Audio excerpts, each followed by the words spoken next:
Good morning and welcome to my podcast. I'm Bob Pace and you're here to fight CPS with me.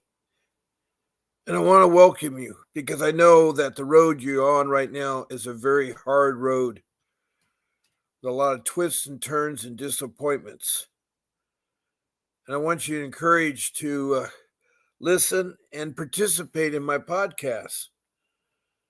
Now, there's several ways you can participate in my podcast. One is you can text me a message. I'd like to hear what city and state you're texting from and what your CPS question is or how it can help you. Another way is to call in at 626-698-0990 and speak live on the show. This morning, I don't have a guest. And of course, this morning, I'm early. I'm about 3 hours early. But hopefully, this is a nice time for the East Coasters. So that's 626-698-0990. Now, if you want to be on my podcast at a later date, I have 14 of them you can pick from. All you do is you email to my hardworking producer, Grace. And her email is grace@vincentwdavis.com. And you write her and tell you want to be on my show and what days you want, a morning or afternoon, a Sunday, a Monday, a Wednesday, a Friday, whatever show you want. There's 14 of them on.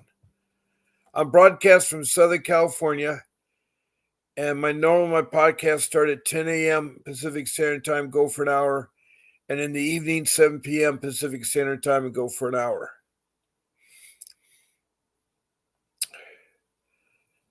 So I hope that you text, and yes, I do have texts from other countries. I've had Australia, several from Canada, the United Kingdom, and Ghana and Mozambique. Those are two countries from Africa, and I guess they're having hard times. And then I also got one from Mexico who's trying to get his kids that are locked up in Missouri.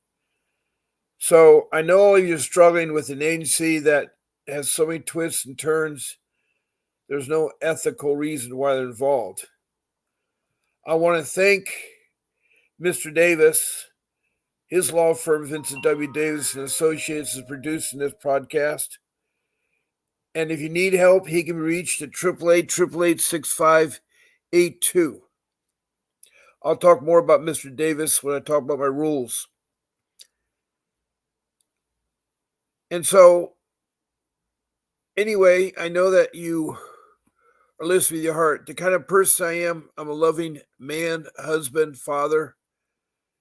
Very fair, very hardworking. I worked all my life. I worked for 59 years. Started at the age of 15, and I've been working since. And I'm in love with the sea.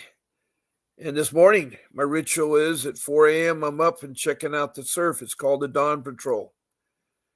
And yes, I'm a little bit wet because, yes, I did went out in Mother Ocean and still paddle around at my ripe age of 74. Yes, biologically I'm 74, but I feel 30 years younger.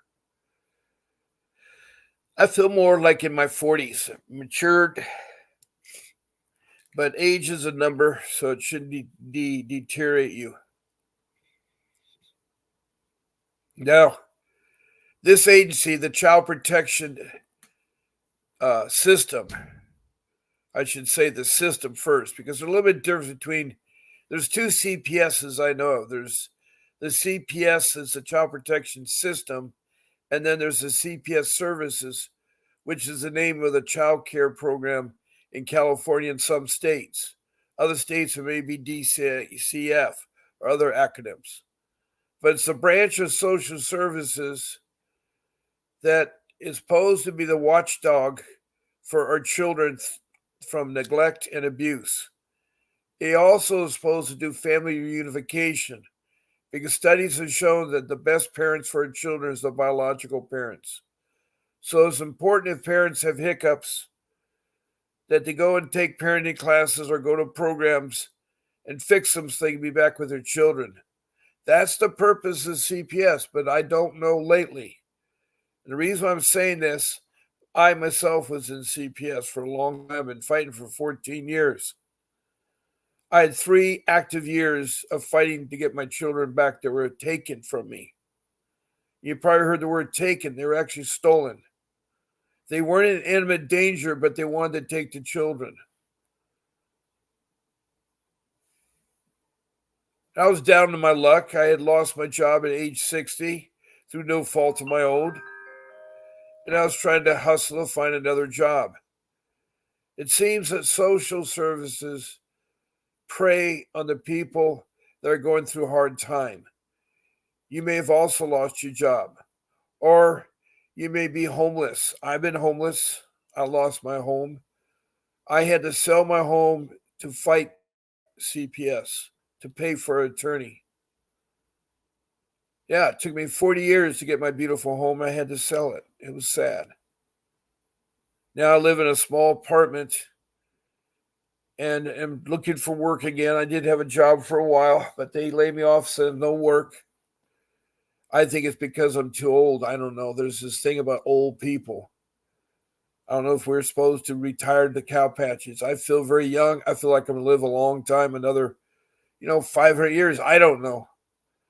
But I'm a fighter. Maybe because I fight, I can live longer. Also, I'm active with my body. I still do the things I've been doing since I was a small child. Riding a bike and riding waves in the ocean is a hard thing to do at my age. A lot of people have given up there. But luckily, I have my health to deal with, and I will find work. I work in the area of civil engineering, but I've had a lot of different trades. So that's my woes. I want to hear your woes. I want you to text in, you people, and tell me your woes so I can help you. I want you to call in and tell me your story so we can hear you, not me necessary.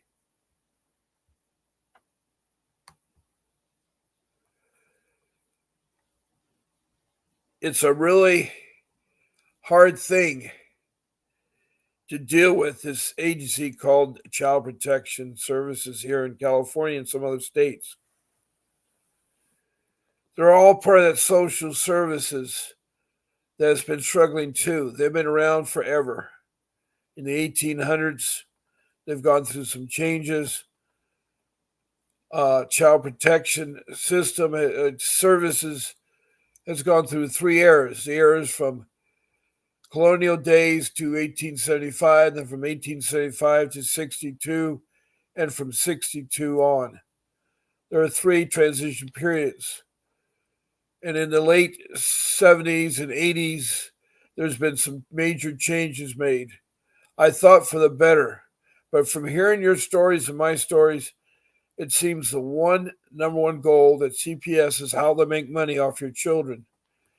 They get an astronomical amount of money from the federal government. And that's the thing is, our federal government is always trying to balance the budget and trying to come up with money for all the programs. What the federal government needs to do is investigate where their money's going to. There's no transparency. In Kentucky, there was an audit of a CPS system, and they found $389,000 missing. And what they do, and it seems like everybody I talk to has similarities, is they traffic your children into foster care. They traffic, and child trafficking is illegal, but they get away with it. They say every case the child's in imminent danger, they have to go. And that's not true. You need to study or look at, child protection services need to look closely at what they're supposed to do, what their government asks them to do. There are so many cases of child abuse that are being overlooked, overshadowed. And they're chasing people that are homeless, that maybe had a squabble with their spouse or partner, and that it can be corrected. They're chasing them. They want them. They know they don't have the education or the money, so they prey on those people because those people can't fight with the attorney And I'm afraid that's going to lead me into my first rule. Rule number one is you must get an attorney to fight CPS. And I know that that is a horrible thought to you because it does take money. To get a professional lawyer in the field of family law is a very expensive proposition. I know it is because I had to hire one myself. Now, I want you to think about this scenario. If you need a heart operation to fix something wrong with your heart, are you going to have a layman work on you? Are you yourself going to try to work on you? No, you get a professional that specializes in heart surgery and repairing and fixing hearts. Someone's gone to medical school, internship, and gotten a license. They've been mentor for a long time. They're very seasonal. That's who you want to get. Well, that same thing holds true for the child protection system. It's very corrupt. They're not transparent. And they're tricksters. They'll deceive you and lie to you. And I'm telling the truth. They're not your friend. They're not your friend. And they certainly don't like old people. They don't like the grandparents or things like that. Now, I'll tell you the reason why you need a professional family law attorney. CPS is a quagmire of turns and closed doors and something. The way I parallel it is to Alice in Wonderland when she goes in that rabbit hole and sees all these doors and all these events that are very confusing, twisting and turning, and she doesn't seem to get the answers. That is the way I describe child protection, the system. And it seems like over the 500 some people I've talked to, that it's no different than my case or the cases of others. They have one thing in common. They want to traffic your children and they want to put them in the foster care system. And the children will get further abuse and further hurt. Because it seems like it's a ship with no rudder. No one's steering that ship. There's no, board or supervisors or directors that watchdogs the social service system. The social workers in the child protection system aren't very well trained. They're not required to have a college degree. They're not required to take social work classes. They don't need a certificate or license. They're thrown into the families and they follow their manual and whatever their boss is telling them, but they're doing it wrong. There's no heart in them. They don't care about you as a person. They care about the bonus. I know this for a fact. My social worker was always interested in showing off her Gucci purses, her eyelashes, her eye makeup, her clothing, her BMW car. That's all she was concerned about. She didn't care about me looking for work or feeding my family or taking care of my family. It's a hard thing when you work hard all your life. And at the age of 60, you're suddenly laid off, no fault of your own. And at 65, you have to sell your home to bring your family back together that was together. My family was not dysfunctional. My kids weren't in imminent danger. It was all these false allegations that came from the lay people, the people that my wife, I thought her family members were good people. But for 32 years, they've been trying to connive and take our children. And when they heard I lost my job, they thought they would be tricksters. One of the family members is my wife's sister, and she is in social work. And so she knew the right buzzwords.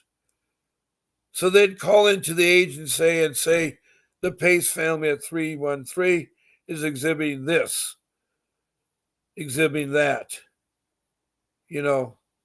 They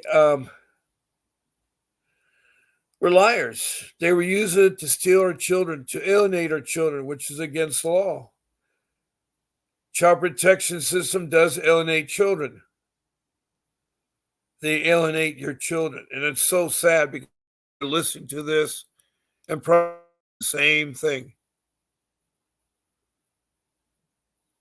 I'm a father and a loving man and husband, and I have a large family of 6 children, 3 olders and 3 youngers. And I've been married twice. And I have one child by my first wife, who I've not seen since age 3 because she was so angry that she said, "You'll never see your child again." And to this day, I still don't understand why she filed for divorce. I still don't understand. She was going through changes, as we all do, but apparently the lifestyle that she wanted, I don't know if she didn't like my lifestyle or not. But it's sad. And luckily, I remarried again to a beautiful woman who's been with me for 32 years. But it looks like because of CPS and me fighting with them for 14 years and reliving the horrors that they did to our family, that she has changed so much and no longer, and I hate to say it, no longer wants to move on. And so I'm facing the fact that I believe in my marriage vows and I believe in marriage, the institution of marriage, and I believe in my family and I miss my family. So the 3 older children are doing well. We had a good relationship with them. Because of CPS, we've lost that relationship. And that's sad. That's really sad. And my 3 younger children were put through hell in foster care system. They were hurt. They were mistreated. They're survivors. My 2 sons live with me and my wife, and we're still eking it out. One son is 18, is on his last year in senior high school. The other son was going to college, and he's in his senior year, his first semester at Christmas. He decided to bail out. He said, "I just can't take it anymore, Dad. It's just too hard. The COVID experience happened." And anyway, I think the CPS got to him. The constant hassling by them to hate your parents. CPS will not encourage your kids to love your parents. They'll think of trick ways to divorce your parents, to change your name, to be adopted. It is so sad what the social workers have the power to do, and no more check and balances, none whatsoever. So now I'm going back to that first thing, that you need an attorney, and I don't know a better attorney than Mr. Vincent Davis. He has a big law firm with lots of attorneys fighting different issues: criminal law, divorce, immigration, the workplace. You name it, he's got an attorney. But the one area that you're in is called family law. And he is an expert at family law. He's your doctor in open heart surgery. He knows about CPS and how to fight them, how to get your kids back. He's been doing it for a long time. He's a trial attorney. You couldn't ask for a more fair, honest attorney than Mr. Davis. And right now, he's offering a 30-minute consultation to speak to him about CPS and get your children back. He'll give you strategies. For 30 minutes, he only charges $49.99, $50. That's like $1 a minute. A little over $1 a minute. And I tell you, he'll give you some stuff that's worth hundreds and hundreds of dollars. He knows how to win, and after you talk to him, you may want to retain him. He is an attorney that works in Southern California and Northern California, and will work in all the other states. He can be reached at 888-888-6582. All you do is tell them that Bob Pace sent you and that you want to have a consultation with Mr. Davis for 30 minutes. When you speak to him, make sure you tell him that Bob Pace sent you. It's really, really important that he hears that. So my rule number one will help you at summer's leave. I did not get him at first. I did not know he existed at first. I didn't know what you could do. I thought this agency was legit. I believe in the U.S. government. I believe in the police, but I found out the dark side of the police and the dark side of the U.S. government. And I'm sad to say that because of the news, there's a lot of problems. And that's what politicians are all about. Politicians are only interested in being a politician. They gain money. And that's a sad way to say it. Because that's the groups out there that pay them the money are the ones that influence their decisions. They're not in there to help us. They say they are, but they're a politician.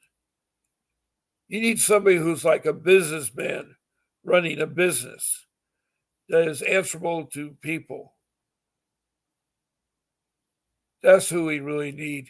We need the government run like a business. It's foolish to see this government struggle with money. Always worried about running out of money. And it's our money that pays for this government. And we pay a lot over the years. We pay a lot. I paid the government for 59 years thousands of dollars that I don't get the interest on or anything else. They use that money. And that's the price you pay for working in the United States. You need to support the government. And I agree with that philosophy, but I don't agree with them giving money to agencies like the CPS that they're so skyrocketed. I know from firsthand experience that they're getting $20,000 off my child every month. I had 3 of them, so that was $60,000 every month they were getting. Excuse me, I need to.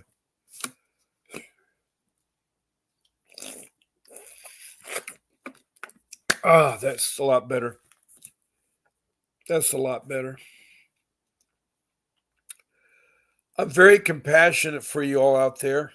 I know it's early in the morning. I probably not see too many of you this morning. You know, a lot of people have alternative time, you know, they're different time zones. So where's a good time is a bad time. Europe is been waking up. And then they go to bed in the afternoon. We are still up. In Australia, you know, wakes up early in the morning. You know, it's like they're early right now, but it's the next day.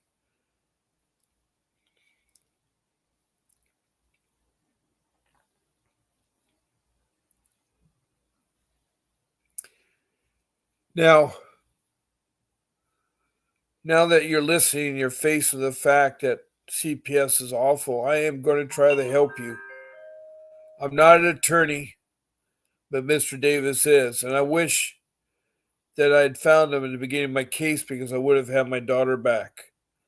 My 3 children, after 5 years of hassling by the lay people, my in-laws, claiming that there was things wrong with my family, they tricked me one day when I was picking up my son at school, my young son, who was 9 at the time.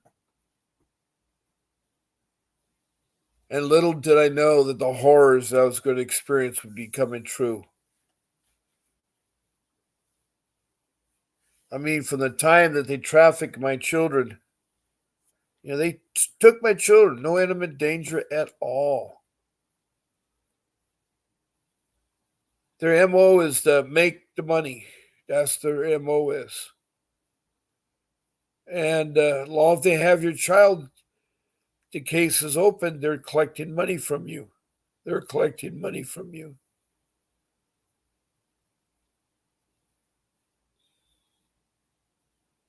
It is a sad state when you're in it and you realize it. And because of your limitations, you can't do much about it. It's one thing to fight with an attorney and stuff, but it's one thing to have to fight with a corrupt agency. As I was telling earlier, the money that they spend, they should be looking at it. I told you about the audit in Kentucky about the $389,000. It goes on all over the place. Turn the switch a little bit. There's a religious cult in Utah that takes money from the government illegally. I guess there's a program that anybody that wants to come up with alternative means of fuel can get millions of dollars from the U.S. government. And that's what this entity's doing. And they're not produced one drop of fuel. And you wonder why the agency is not being investigated. That's one of thousands of agencies which are taking our money. There's no accountability with our spending. If the military puts a requisition for a toilet seat, they're charging the government $500 for that toilet seat. That's wrong. Entities within the government are cheating each other. It's sad, the different affairs and stuff. But the United States is going to succeed. They need a businessman. They need someone who will stand up and is a fighter.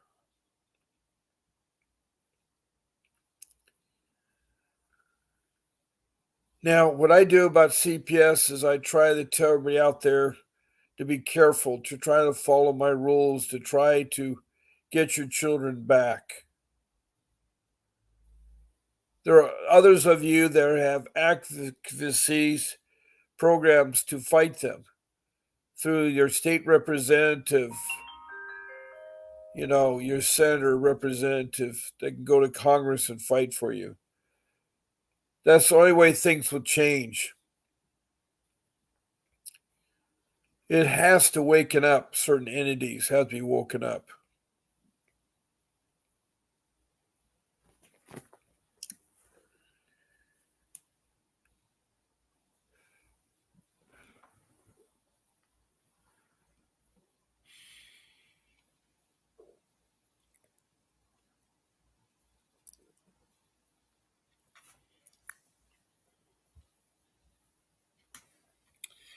Now, you're faced with the problem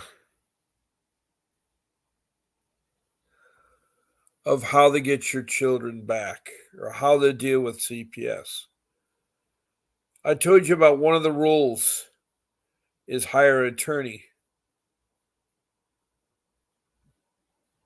Now, another rule that will help you, and it's kind of a busy rule, but you must take notes. And what I mean by that, I didn't.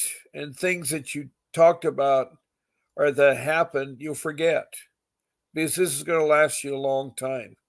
This is not a simple process. They say 48 days and the case will be over. Well, I've yet to hear that of a case being over.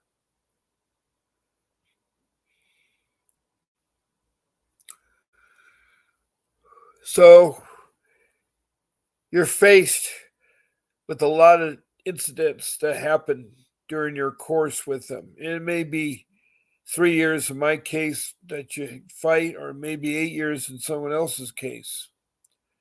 But you need to write down all the incidents that happened to you. And you want to put it in a notebook. And you want to put the date and the time. And after the date and time, you want to put a list of the people involved, the social workers, the police, the parents, the children. So you put the list of names or positions and the number. Then the next line is you describe, it may take you 2 or 3 lines. You describe what happened, the incident, what brought you CPS into your life. And you want to make sure that you do each incident separately. Then after that, you want to use a couple lines to talk about the outcome of the case. How did the case end? What was the conclusion? And you may not know that at first. You may have to come in and fill that out later, so leave some spaces. because your case is going to go on a long time. Most of them do. And you can fill it in because you'll have your notebook. Then after the conclusion incident, you want to skip a couple lines because you got to put your next incident down, but you may want to come back and write some more notes. You want to have a place to write them.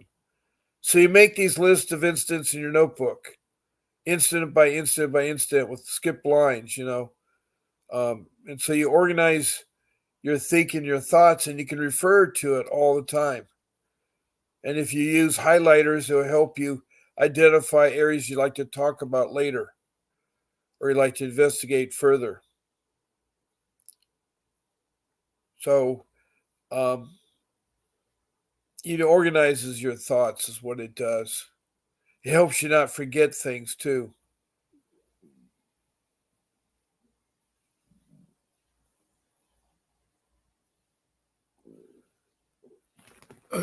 So, I've been talking for a good half an hour about my case and about child protection services, and I'd like to remind everybody that this is an interactive room and you can text me a message about CPS. I like to hear from you. I like to know what city and state you're texting from, and if you're from another country, what country and city you're from. And that's one way that we could have interaction in this room. Another way is to call in and be my guest and speak about your case on the air. I can put you on my work phone through speaker. All you do is call in at 626 698 0990. 626 698 0990.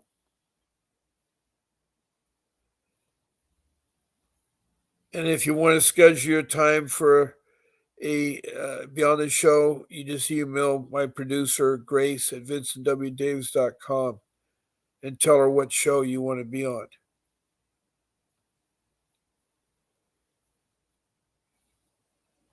Tell her what show you want to be on.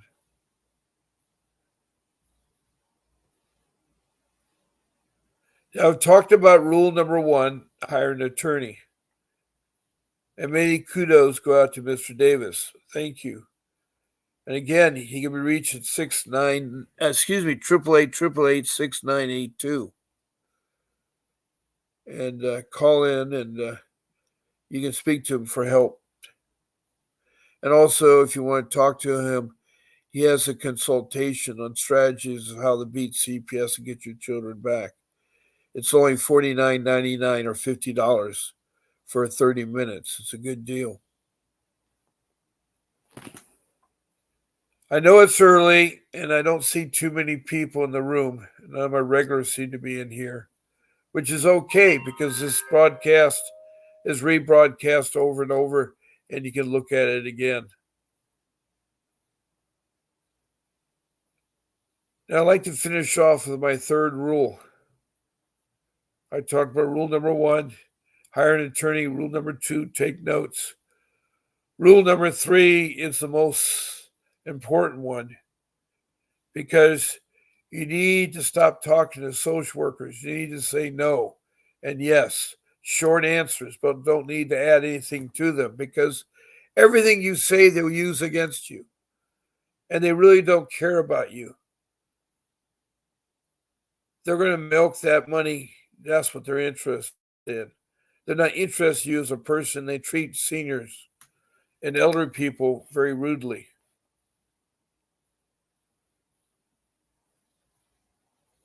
And I know it's a struggle for you all to go through because I feel for you because it's a really bad agency. But one thing I see a lot of mistakes, people, including myself, is that I talk to the social workers, I'll let them into my house. And that's a no-no because if they're there and they're outside, you meet them, then just tell them at this time I want to talk to my attorney before I talk to you any further. That will get you them off the backs because you want to talk to your attorney. If you look through the peephole, they're outside, don't let them in. Don't let them in. And they'll use police to intimidate you. They'll use the police to intimidate you.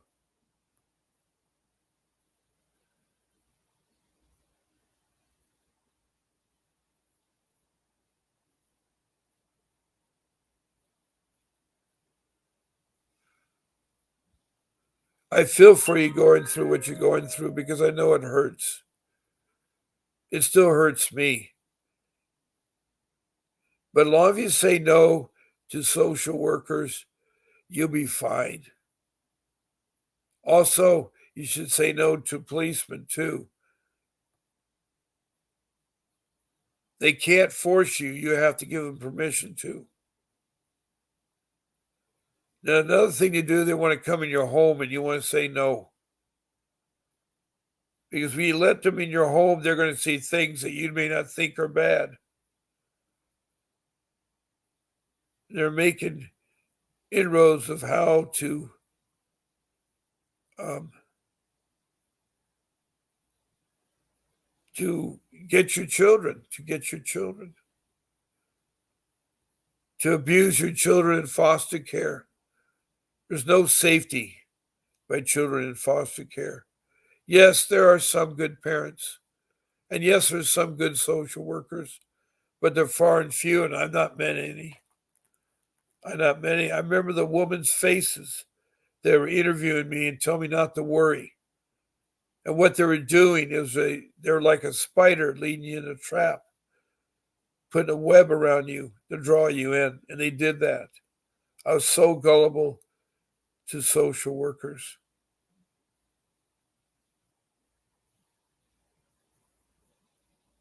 You have the right to refuse them entering the home. And that also goes for the police. They use police as an intimidation factor. And the police themselves are intimidating. There's no question about that.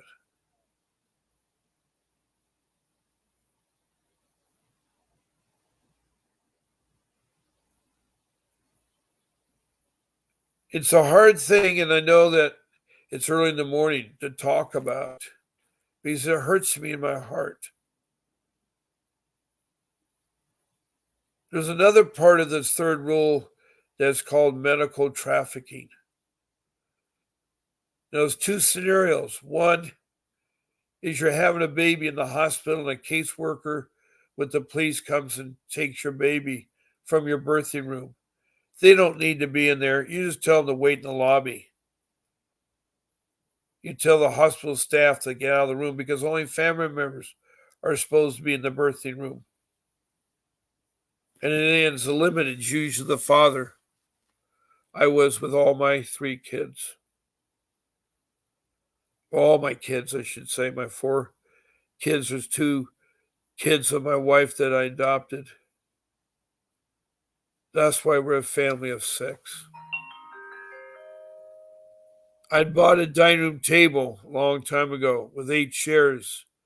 I've been wondering who would fit in those 8 chairs. It's my family. My wife and I and our 6 children would fill those 8 chairs. I dreamed one day to have a Thanksgiving dinner with them all present. I dreamed that. I don't know if it ever will happen again. I don't mean to sound discouraging, but the reality is CPS is not your friend. They're not transparent and they will take your children.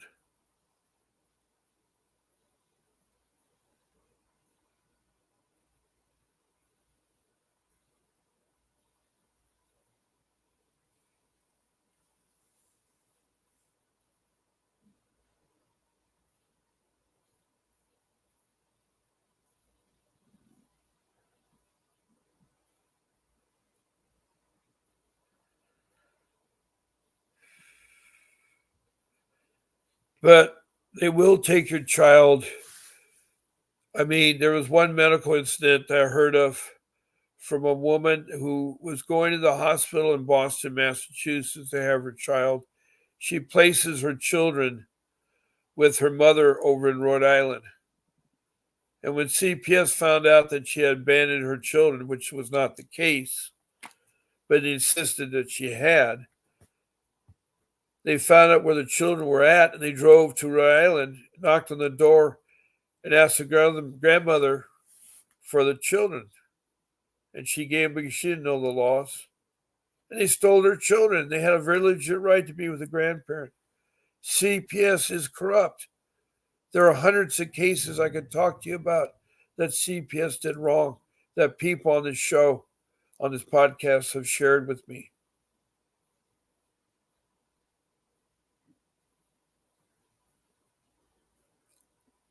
Every day there's 1 in 20 children being investigated. For every 20 children out there, there's one that's being investigated.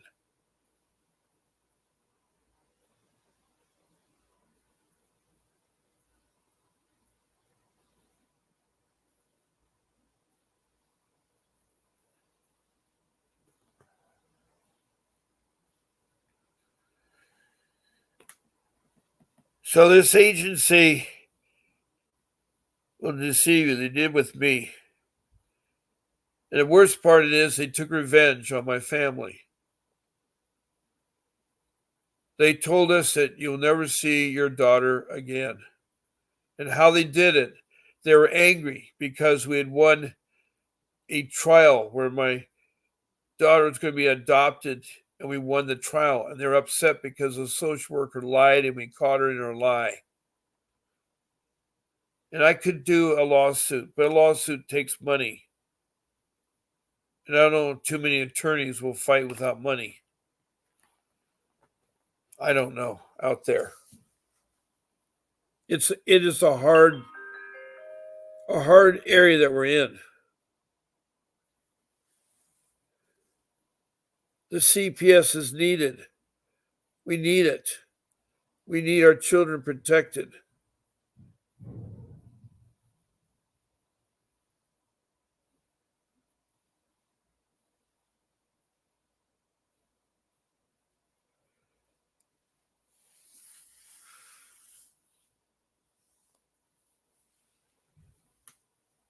The other area in the medical trafficking is where you wake up in the middle of the night and your son or daughter is ill and you need to take them to emergency.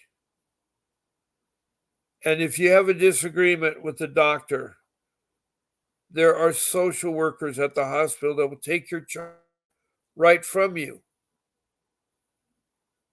They're that bad. I'm not saying every state would, but you may have justful reasons why not having medical work done on your son or daughter that you brought in.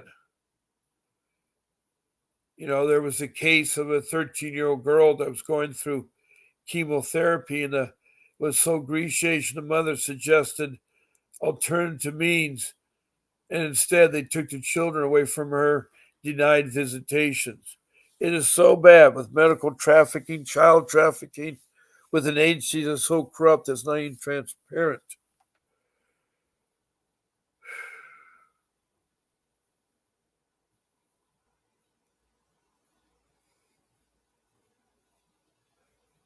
We need to fight them in a lot of ways. How are you going to fight them is you're going to get an attorney. You're going to keep notes, and you're going to say no to them, not talk to them. You're also going to get an attorney, and when you get that attorney, it will help you immensely. It'll give you a big sigh of relief, is what it'll do.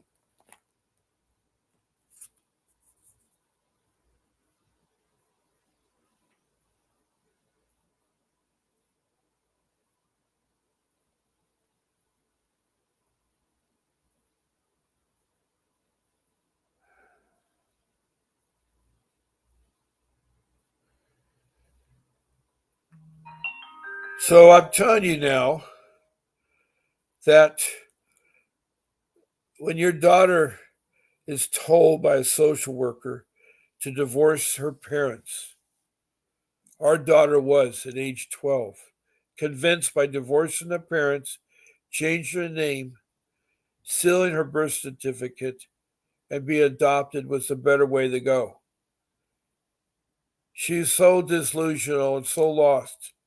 And without the parents and the children seeing each other, we had visitations. But in visitations there are rules. You don't discuss the issue of the case, and you need to. Children need to know what you're doing, mom and dad. Are you fixing your problem? Are you coming back to get us? It's sad when children hear this. It really is. It's really, really, really sad.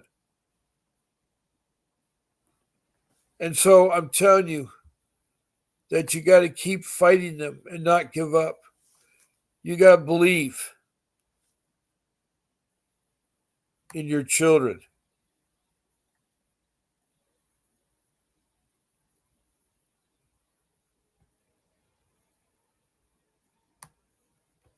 And you got to, follow those rules I told you about. Follow those rules.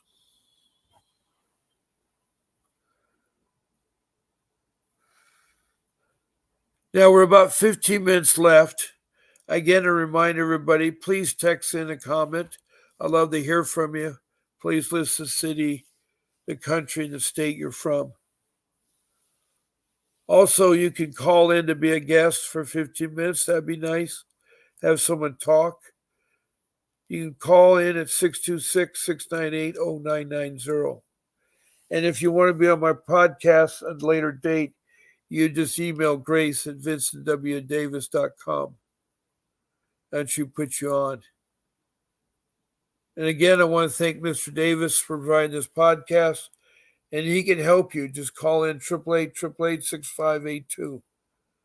I've also told that he's a family law attorney, and you can speak to him for 30 minutes for $49.99 or $50 about the strategies of how to fight CPS and get your children back.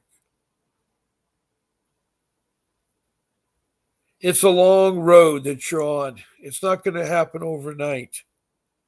But you got to be positive, be polite to the agency and the police, and eventually you'll get your children back.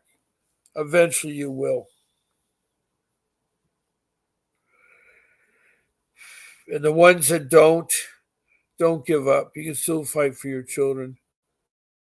I still miss my daughter, who's now 21, and I hope that she would come around to her senses and want to reunite with her parents, who still love her very much. You know, there is a need for CPS. There's stories all the time. A couple weeks ago, there was a Nickelodeon story where children in Nickelodeon were being abused and neglected.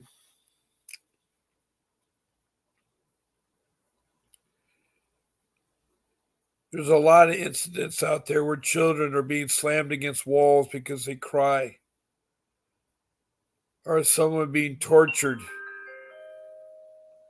My wife found out about her life growing up through this case, that her parents should have been reported to child abuse because she was abused as a child. There were crazy things that happened to her. It was really sad.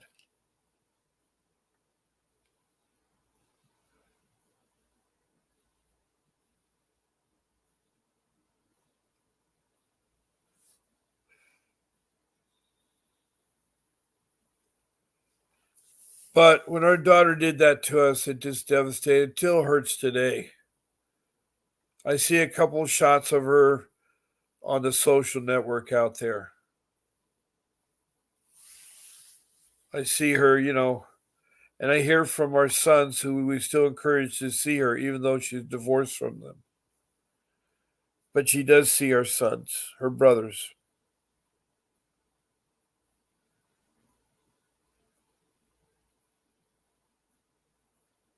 But it's very, very, very sad. It really is.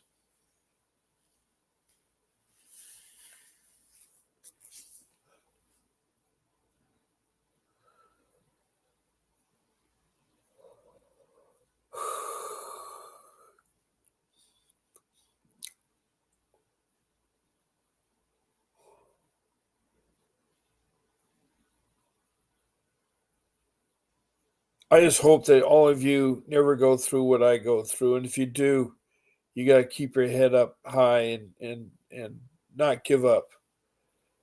I never given up. There's a lot of things that are setbacks in your life, and I've gone through them, and it is hard. It really is hard with the setbacks.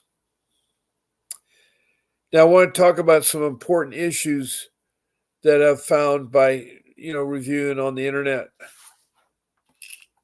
and one thing I want to talk about is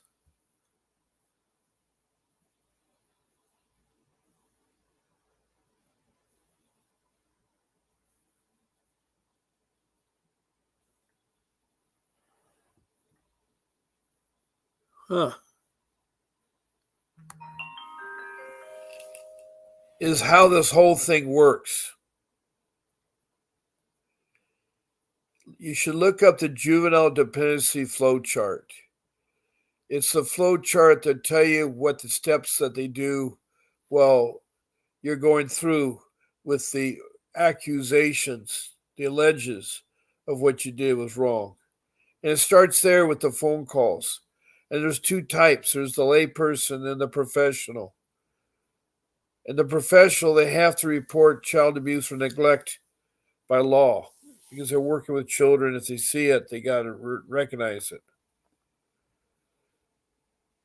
Then there is the layperson who may use an alternative moment as a grievance. So the guy that's upset with your yard growing on his yard or your dog being too noisy. So he'll call and make up fake things and put you through a lot of stress and hell. It's sad, but that is true. That's why I think that calls should be done in writing and signed by the person making the call. That information can be, held confidentially for the time being or for the moment, but they need to do something because right now, all you have to do is have a phone and you can call and say anything, and that child home will be disrupted and the child will be taken from the parents. It's sad how they work that way. Now, when an allegation comes in, you are guilty until you're proven innocent. It's the only court that I know of that deals with you being guilty until you're proven innocent. So they're going to believe that allegation and they have 24 hours to investigate the allegation.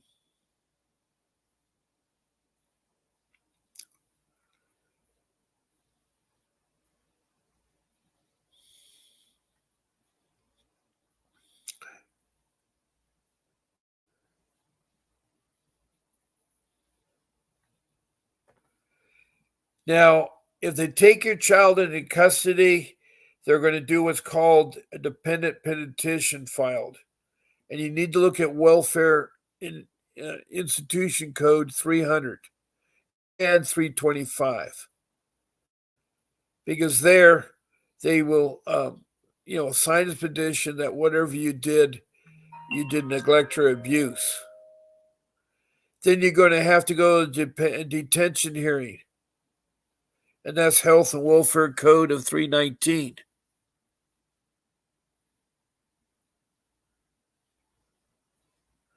And that occurs within 24 hours of filing the petition.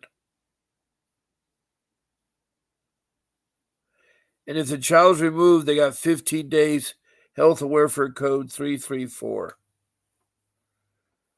Then after the initial hearing, they will have what's called a judicial hearing. And that's health and welfare code 355.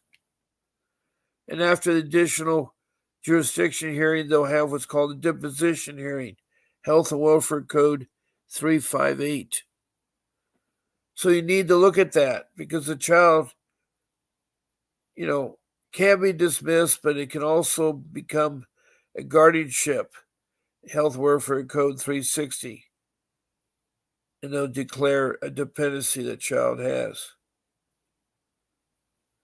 So look at that flow chart and you have a better understanding. Now, one thing in that flow chart is no talk about a safety meeting. And you probably wonder, what is a safety meeting?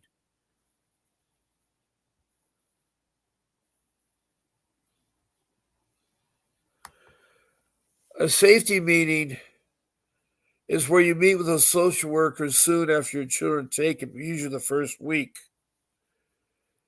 And they want you to make a list of family members that the child can stay with. They do attempt to use that list of family members, but they're very selective, and sometimes they drop and it doesn't happen.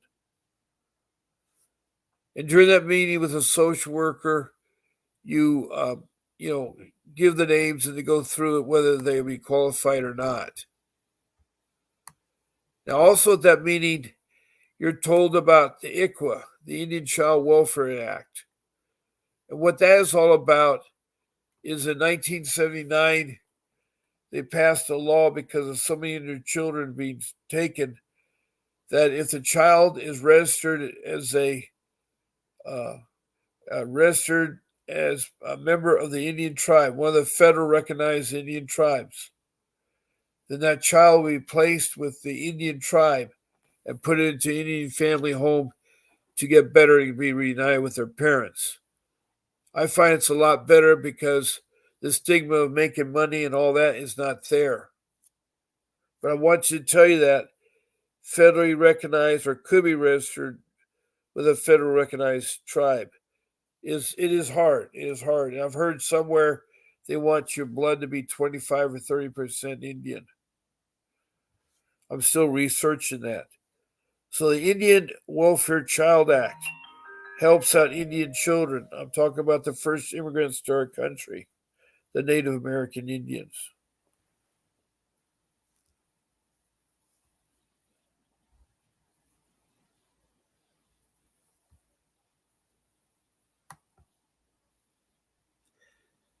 Now, another important thing that I've talked about are a motion to change judgment and orders in the juvenile court, in the dependency court.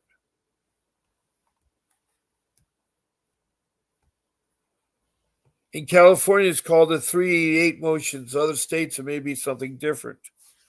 But it's the modification of juvenile court judgments and orders. And it's a petition you file with the court when there's a change in circumstances or new evidence. New evidence could be that you complete your parenting classes or your program. Also, if you discover new evidence that can help you,